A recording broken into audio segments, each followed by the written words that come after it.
जटिल समस्या हो या भाग्य बाधा हो, व्यापार, नौकरी, शादी की समस्या, करियर की चिंता हो या वैवाहिक जीवन में हो सुख का अभाव, पाइए अपनी समस्त ज्योतिषीय तथा वास्तु समस्याओं का सरल, चमत्कारी, प्रभावशाली समाधान।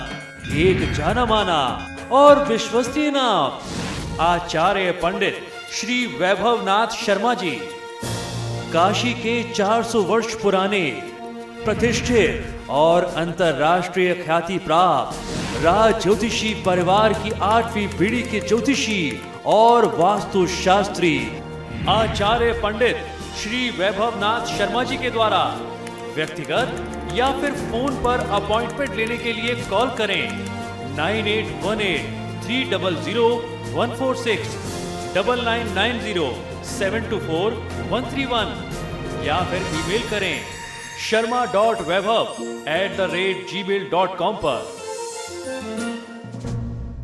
ब्रेक के लिए, ब्रेक के बाद जानेंगे आज का महाउपाय, तो बने रहिए हमारे साथ।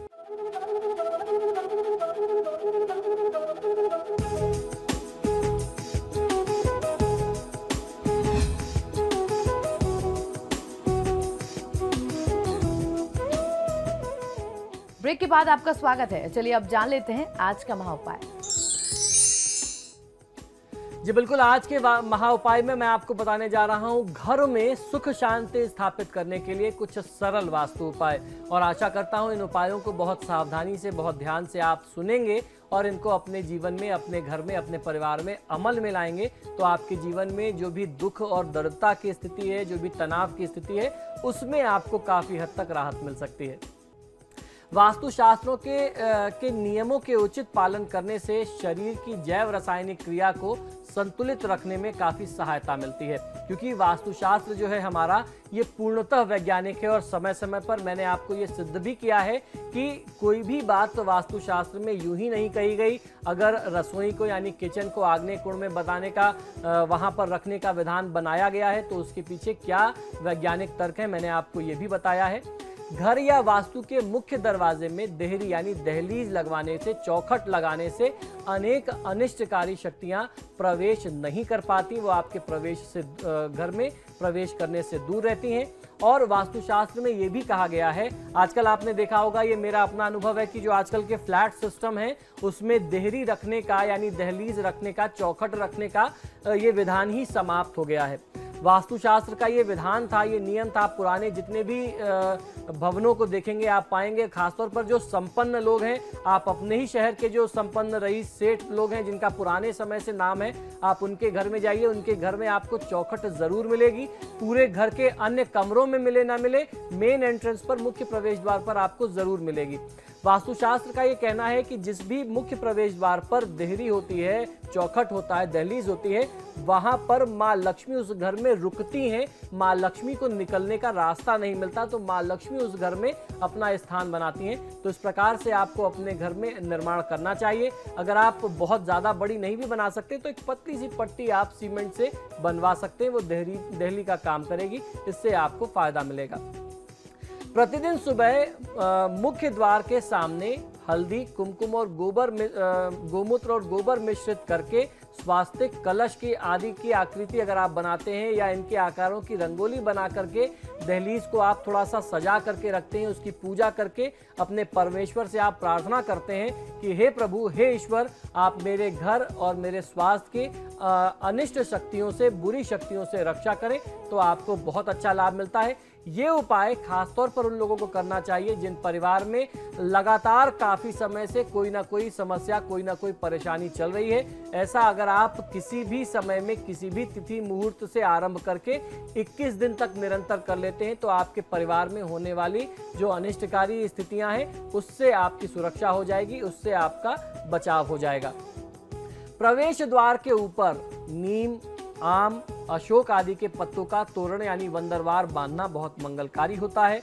और कहते हैं कि जब व्यक्ति इसके नीचे से जाता है तो जो भी हमारे शरीर की अशुभ ऊर्जा होती है या हमारा ऑरा अगर कहीं से खराब हो रहा होता है तो उसमें काफी हद तक हमें लाभ मिलता है। देखिए, नीम के गुणों के बारे में हम जानते हैं, उसमें कितने एंटीसेप्टिक गुण हैं। यही गुण अशोक और आम के वृक्षों में होते हैं। अगर आप उसके पत्तों का वंदरवार लगाते हैं और उसके आदमी जो है उसके नीचे से दरवाजे के अंदर जाता है, तो ये हमारा कल्याण करते हैं। हमारे शरीर में व्याप्त जो भी नकारात्मक ऊर्जा है, घर की नकारात्मक ऊर्जा को तो शुद्ध करते ही हैं, घर में प्रवेश होने वाली नकारात्मक ऊर्जा को तो रोकते ही हैं। हमारे अंदर मनुष्यों में जो व्याप्त नकारात्मक ऊर्जा, जब हम उसके अंदर नीचे से गुजरते हैं तो वो भी दूर हो जाती है।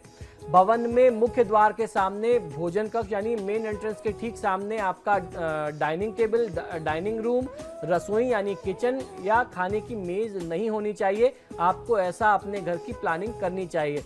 अगर इनकेस ऐसी कोई व्यवस्था है तो आप अपने एंट्रेंस पर एक कर्टन डाल के रखिए।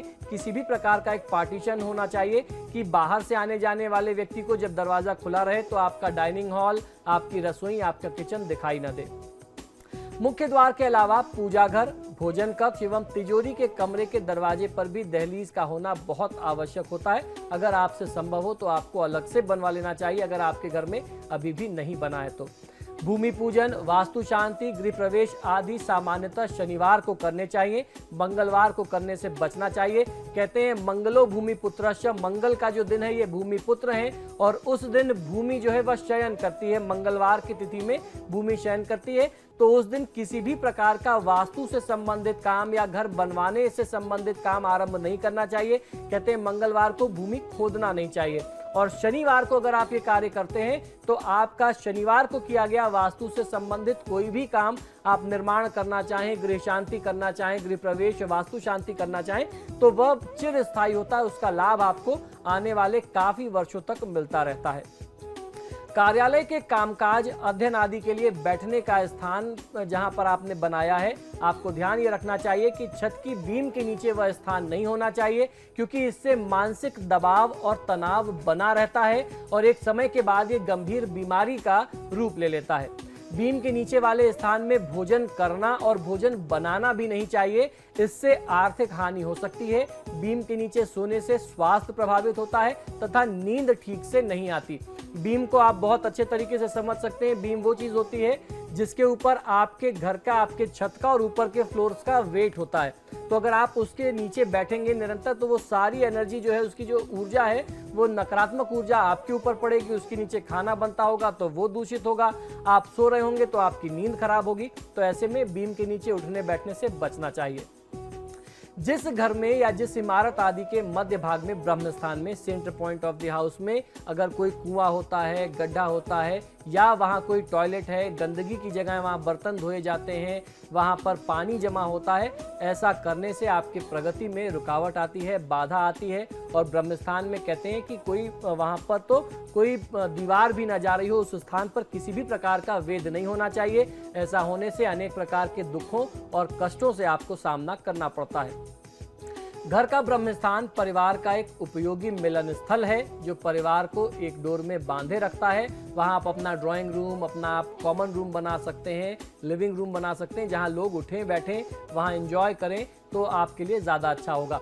यदि ब्रह्म स्थान की चारों सीमा रेखाओं की अपेक्षा उसका केंद्रीय भाग नीचा होगा या फिर केंद्रीय भाग पर कोई वजनदार वस्तु रखी गई होगी, वहां से कोई दीवार जा रही होगी, तो इसके बहुत अशुभ और बहुत अनिष्टकारी प्रभाव सामने आ सकते हैं। इससे आपकी आंतरिक शक्ति में कमी आएगी और इसे संतति नाशक भी बताया गया है वास्तुशास्त्र में। ब्रह्म स्थान में क्या निर्माण करने से क्या लाभ और क्या क्या हानियां होती हैं, इसका विवरण हमारे धर्मशास्त्रों में, खासतौर पर वास्तुशास्त्र में इस प्रकार से मिलता है। अगर आप बैठक कक्ष बनाते हैं तो परिवार के सदस्यों में सामंजस्य होता है। अगर आप ब्रह्म स्थान में सेंटर पॉइंट में अगर आपने भोजन कक्ष बना दिया, डाइनिंग हॉल बना दिया, तो गृह स्वामी को समस्याएं आएंगी, गृहनाश होगा। अगर वहां पर सीढ़ियां होंगी तो मानसिक संताप और मानसिक तनाव, कष्ट मिलेगा। उसके साथ साथ धननाश की स्थिति होगी। अगर वहां से लिफ्ट जा रहा है सेंटर से, तो ये आपके पूरे परिवार का, गृह का नाश करेगा। आपके परिवार में किसी भी प्रकार से हानि निरंतर होती रहेगी और ये जानलेवा भी हो सकता है। अगर वहां पे किसी भी प्रकार का शौचालय है, कोई टॉयलेट है, तो धन हानि होगी और उसके साथ साथ स्वास्थ्य की हानि निरंतर बनी रहेगी। अगर वहां पर परिभ्रमण का स्थान है, आप खुला उसको रखते हैं लोगों के उठने बैठने के लिए सामान्य तौर पर, तो ये सबसे उत्तम होता है। इसी प्रकार से आइए जानते हैं कि घर में नैऋत्य कोण जो होता है, साउथ वेस्ट कॉर्नर जो होता है, उसका क्या महात्म्य है और उसको किस प्रकार से आपको इस्तेमाल करना चाहिए। नैऋत्य कोण के बारे में, south west corner of the house के बारे में कहते हैं कि ये गृह स्वामी का स्थान होता है, क्योंकि वास्तुशास्त्र में इसको पृथ्वी का स्थान माना गया और पृथ्वी का स्थान जो होता है वो स्थायित्व का स्थान होता है। और गृह स्वामी अगर इस जगह पर रहता है तो उसको अपने जीवन में स्थायित्व मिलता है, जिसकी वजह से पूरा परिवार चल रहा है, उसका कंट्रोल अपने परिवार पर, अपने व्यापार पर रहता है, तो ये हर मायने में आपके लिए शुभ होगा। अगर गृह स्वामी के अलावा कोई भी व्यक्ति यहाँ आ गया, उनके बच्चे यहाँ रहने लगे, बेटा रहने लगा, किसी मेहमान को आपने वहां रख दिया, तो आने वाले समय में उस व्यक्ति के साथ आपके मनमुटाव, वाद विवाद की स्थिति और गंभीर हो जाएगी और तनावग्रस्त आप रहने लगेंगे। गृह स्वामी द्वारा नैऋत्य कोण में रहने, सोने या फैक्ट्री अथवा दफ्तर या दुकान आदि में बैठने से बाकी सभी लोग उसके कहे अनुसार काम करते हैं और आज्ञा पालन में किसी भी प्रकार का विरोध नहीं करते। अपने अधीन कर्मचारी को इस स्थान पर नहीं बैठने देना चाहिए, अन्यथा उसका प्रभाव आपसे अधिक हो जाएगा और वो आपके साथ ही मालिकाना व्यवहार करने लगेगा। और कभी भी अगर आप अपना घर किराए पर दे रहे हो तो दक्षिण पश्चिम में पूरे फ्लोर में से कई सारे फ्लोर हो अगर, तो किसी भी एक फ्लोर पर साउथ वेस्ट का कमरा आप अपने लिए रख लीजिए। इस स्थान को कभी किराए पर नहीं देना चाहिए, नहीं तो आपका घर कब्जे में भी जा सकता है, आपके घर पर दूसरे का कब्जा हो जाएगा। नैऋत्य दिशा में यदि शौचालय अथवा रसोई घर का निर्माण हुआ है तो गृह स्वामी को सदैव स्वास्थ्य संबंधी समस्याओं का सामना करना पड़ता है, अतः इन्हें वहां से टॉयलेट हटवा देना चाहिए। चीनी वास्तु पद्धति, जिसे हम फेंग शुई कहते हैं, फेंग शुई के मत से यहाँ पीले रंग का एक आपको 0 वॉट का बल्ब सदैव जलते रखना चाहिए। इस दोष का काफी हद तक निवारण यहाँ पर एक बल्ब जला करके, पीले रंग का बल्ब जला के आप दूर कर सकते हैं। आइए अब जानते हैं सेप्टिक टैंक का क्या महात्मा है और किस प्रकार इसको आपको अपने घर में स्थान देना चाहिए, कहां बनाना चाहिए। शौचकूप यानी सेप्टिक टैंक जिसे कहते हैं, उत्तर पश्चिम दिशा में बनाना ही सर्वोत्तम रहता है। यदि वहां पर संभव ना हो पाए तो पश्चिम दिशा में या फिर उत्तर या पूर्व में आप इसे बना सकते हैं, परंतु वास्तु के शास्त्र के अनुसार नैऋत्य कोण, ईशान कोण, दक्षिण दिशा में या ब्रह्मस्थल में और उसके साथ साथ अग्नि कोण में, अग्नि भाग में आपको सेप्टिक टैंक बिल्कुल भी नहीं बनाना चाहिए। प्लॉट या मकान के नैऋत्य कोण में बना हुआ कुआं यानी साउथ वेस्ट कॉर्नर में दक्षिण पश्चिम क्षेत्र में अगर किसी भी प्रकार का गड्ढा हो, खासतौर पर कुआं हो अथवा भूमिगत जल के टंकी की व्यवस्था आपने बना रखी है, अंडरग्राउंड वाटर टैंक बना रखा है, तो ये बहुत हानिकारक होता है। इसके कारण परिवार में अकाल मृत्यु, हिंसाचार, अपयश, धननाश, खराब प्रवृत्ति, आत्महत्या की प्रवृत्ति, संघर्ष की संभावना बहुत अधिक होती है और असफलता का सामना जीवन भर करना पड़ता है। परिवार के सदस्यों में निरंतर झगड़े होते हों तो परिवार का मुख्य व्यक्ति रात्र को अपने पलंग के नीचे 1 लोटा जल रख करके सोए और सुबह अपने गुरु मंत्र, जिस भी गुरु की आप सेवा करते हैं उनका दिया हुआ अगर कोई गुरु मंत्र है या भगवान नाम का उच्चारण करते हुए उस जल को पीपल के वृक्ष में चढ़ा करके आप चले आइए। इससे पारिवारिक कलह दूर हो जाएगी और घर में सुख शांति बनी रहेगी। झाड़ू और पोछे को आपको ऐसी जगह नहीं रखना चाहिए जो बार बार लोगों की नजरों में आए या लोग उसके ऊपर से उसको लांग करके जाते हों। भोजन करते समय में भी आपको झाड़ू और पोछे नहीं दिखनी चाहिए, आपको ऐसी सावधानी से उन्हें रखना चाहिए। घर में सकारात्मक ऊर्जा बढ़ाने के लिए रोज पोछा लगाते समय पोछे के पानी में थोड़ा सा समुद्री नमक मिलाएं, इससे नकारात्मक ऊर्जा का प्रभाव घटने लगता है। घर में टूटी फूटी अथवा अग्नि से जली हुई प्रतिमा की पूजा कदापि नहीं करनी चाहिए। ऐसी मूर्ति की पूजा करने से गृहस्वामी के मन में उद्वेग होगा और परिवार में अनिष्ट की स्थिति आती है। ये वाराह पुराण में इसका हमें संदर्भ मिलता है। आपको करना ये चाहिए कि 50 ग्राम फिटकरी का एक टुकड़ा लेकर के घर के प्रत्येक कमरे में तथा अपने कार्यालय में, अपने कार्यालय के किसी भी एक कोने में, अपने ऑफिस में आप रख दें। इससे वास्तु दोषों से रक्षा होती है और कुछ समय बाद, हफ्ते या 10 दिन 15 दिन बाद आपको इसे बदलते रहना चाहिए। उसे फेंक करके दूसरा आप नया रख दीजिए। किसी दुकान या प्रतिष्ठान के मुख्य द्वार पर काले कपड़े में फिटकरी बांध करके लटकाने से बरकत आती है। दक्षिण भारत व अधिकांश दुकानों के मुख्य द्वार पर फिटकरी बांधने का रिवाज लंबे समय से प्रचलित है। तो ये कुछ ऐसे उपाय और ऐसे सुझाव थे जिन्हें अपना करके आप अपने जीवन से दुखों को दूर कर सकते हैं और बिना तोड़फोड़ के वास्तु दोषों से आप मुक्ति पा सकते हैं। तो आज के महाउपाय में हमने जाना कि कैसे हम वास्तु शास्त्र के छोटे छोटे उपायों को प्रयोग में लाकर अपने घर में सुख समृद्धि ला सकते हैं। बहुत बहुत शुक्रिया आचार्य जी। जी धन्यवाद। तो फिलहाल आपके सितारे में इतना ही। आप देखते रहिए समाचार प्लस।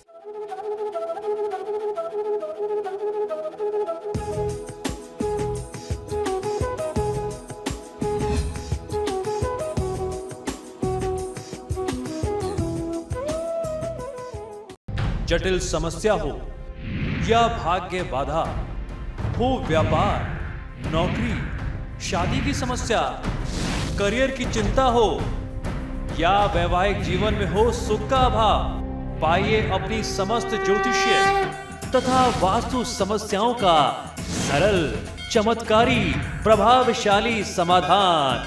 एक जाना माना और विश्वसनीय नाम आचार्य पंडित श्री वैभवनाथ शर्मा जी, काशी के 400 वर्ष पुराने प्रतिष्ठित और अंतरराष्ट्रीय ख्याति प्राप्त राज ज्योतिषी परिवार की 8वीं पीढ़ी के ज्योतिषी और वास्तु शास्त्री आचार्य पंडित श्री वैभवनाथ शर्मा जी के द्वारा व्यक्तिगत या फिर फोन पर अपॉइंटमेंट लेने के लिए कॉल करें 9818-300-146, 9990-724-131 या फिर ईमेल करें sharma.vaibhav@gmail.com पर।